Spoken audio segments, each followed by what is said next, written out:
This month's report is brought to you right after we just went through another major onslaught of winter weather. Remember how I was at the beach last month? I really failed at vacationing planning, that's for sure. But I digress. I'm here to tell you about the 26 vulnerabilities that were patched by Microsoft this month. So many of them are critical that I will focus on one vendor in this report. I'm Alan Ziduemba, research engineer with the Sourcefire vulnerability research team, and this is the vulnerability report for February 2010.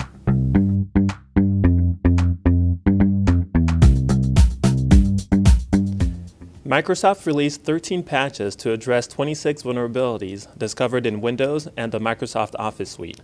A few patches covered several CVEs referencing the Windows SMB subsystem, both for the server and the client.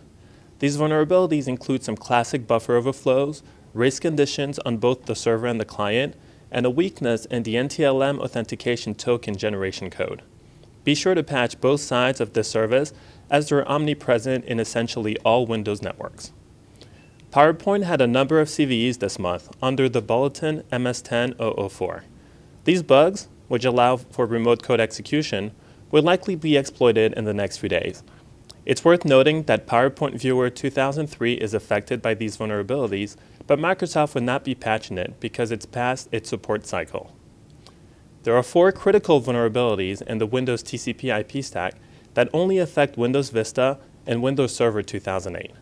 If IPv6 is enabled, which is the default for these two operating systems, one of the vulnerabilities can simply be exploited with specially crafted IPv6 packets. Also, note that the selective ACK vulnerability can be exploited via IPv4, so networks without IPv6 support are not immune to this denial of service attack. There is a critical flaw in the Windows shell handler that could allow arbitrary code to be run on vulnerable Windows 2000, XP, and Server 2003 systems. Since this attack could be done via drive-by attacks on web pages, expect this flaw to be exploited in the near future. Next comes several bulletins that cover a stack of local vulnerabilities in the Windows Server 2008 hypervisor and the Windows Client Server Runtime subsystem. Microsoft rolled out additional kill bits for Internet Explorer to prevent vulnerable ActiveX controls from running in the browser. We have to agree with Microsoft when it comes to the patches to apply first, should you not be able to apply all of them at once. The VRT recommend you put the emphasis on deploying the patches covering flaws in the SMB client, the Windows shell handler, and Microsoft Direct Show, since merely opening a malicious AVI file could trigger an attack.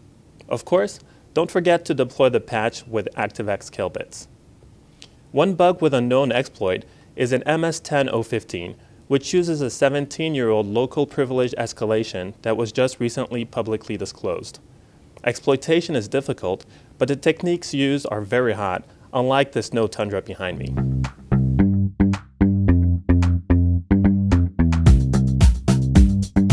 Sourcefire founder and CTO Marty Resch and VRT Senior Director Matt Wachinski will be at RSA in San Francisco March 1st to 5th. Make sure to stop by the expo floor and say hi. Okay, I'm out of here. It's freezing. See you next month.